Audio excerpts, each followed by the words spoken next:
আসসালামু আলাইকুম। আল্লাহর কাছে দোয়া। এটা মুমিনের শক্তিশালী অস্ত্র। কিন্তু যখন আপনি নিজের জন্য না, বরং অন্যের জন্য দোয়া করেন, তখন কি হয়? আজকে আমি শোনাবো আপনাদের একজন ভাইয়ের জীবনের কিছু সত্য গল্প, যেখানে অন্যের জন্য করা দোয়া কিভাবে তার জীবনের মোড় ঘুরিয়ে দিয়েছে। এটা কোনো কাল্পনিক কাহিনী নয়, বাস্তব অভিজ্ঞতা। আসুন শুনি অন্যের জন্য দোয়া করার বরকতের কথা। প্রথম ঘটনা, চাকরি। 2017 সালের মাঝামাঝি আমি MBA শেষ করলাম। সিনিয়র ভাইদের সাথে চাকরির প্রিপারেশন নিচ্ছিলাম।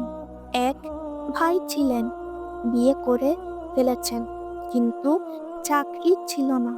শ্বশুর বাড়ি থেকে নানা রকম চাপ, কথাবার্তা শুনতে হতো তাকে। আমি খুব মায়া পেলাম। একদিন ঠিক করলাম আমি ওনার জন্য আল্লাহর কাছে দোয়া করব। নিয়ম করে দোয়া শুরু করলাম। ফলাফল 2017 সালের ডিসেম্বরেই ভাই চাকরি পেয়ে গেলেন। আর আল্লাহ আমাকে দিলেন চাকরি ঠিক তার পরের মাসেই, 2018 সালের জানুয়ারিতে। দ্বিতীয় ঘটনা, বিয়ে। 2018 সালের জানুয়ারিতে আমি জব জয়েন করলাম।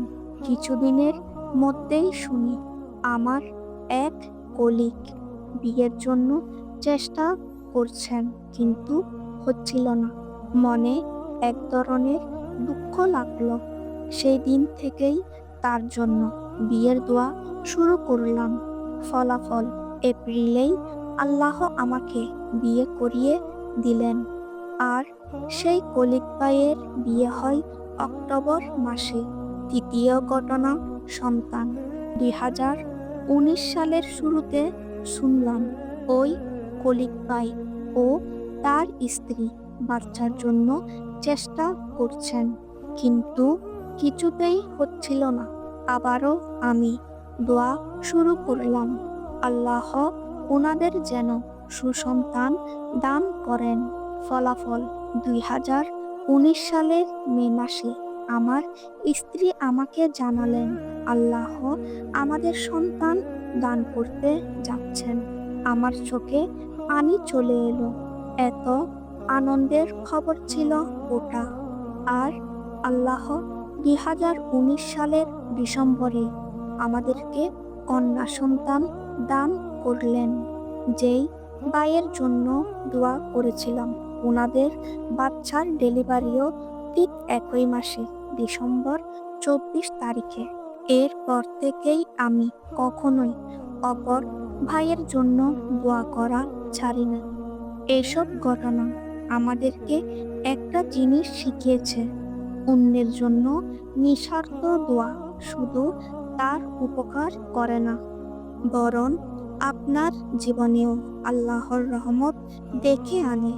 আমাদের প্রিয় নবী সাল্লাল্লাহু আলাইহি ওয়াসাল্লাম বলেছেন, যে ব্যক্তি তার ভাইয়ের অনুপস্থিতিতে তার জন্য দোয়া করে, আল্লাহ একজন ফেরেশতা নিযুক্ত করেন, যিনি বলেন, তুমি যার জন্য দোয়া করছো, আল্লাহ তা তোমার জন্যও কবুল করুন। তাই প্রিয় ভাই ও বোনেরা, আসুন শুধু নিজের জন্য নয়, অন্যের জন্যও দোয়া করা অভ্যাস করি। হয়তো আপনার একটুখানি দোয়া কাউকে চাকরি এনে দিতে পারে, কাউকে বিয়ে করিয়ে দিতে পারে, কাউকে সুসন্তানের খুশি এনে দিতে পারে। আর আল্লাহ আপনাকেও সেই বরকতের অংশীদার বানিয়ে দিবেন। আল্লাহ আমাদের সকল দোয়াকে আফিয়া ও খাইরের সাথে কবুল করুন। আমিন ইয়া আরহামার রাহিম। এই ভিডিও যদি আপনাকে একটু নাড়া দিয়ে থাকে, তবে একটুখানি ভালো কাজ করুন। ভিডিওটি শেয়ার করুন, অন্যকেও মনে করিয়ে দিন ভালো কাজ শুধু নিজের জন্য নয়, অন্যের কল্যাণেও দোয়া করা। আপনার একবার শেয়ারে হয়তো কেউ শুরু করবে দোয়া করা, আর সেই ভালো কাজের সোয়াব পৌঁছে যাবে আপনার আমলনামায়। আল্লাহ আমাদের অন্তরগুলোকে দয়ালু, কল্যাণপ্রিয় ও দোয়াবান বানিয়ে দিন। আমিন। আজকে এই পর্যন্ত, দেখা হবে পরবর্তী ভিডিওতে। এরকম আরো বাস্তব জীবনের অলৌকিক দোয়া কবুলের গল্প শুনতে চাইলে আমাদের চ্যানেলটি সাবস্ক্রাইব করে পাশে থাকুন। আসসালামু আলাইকুম।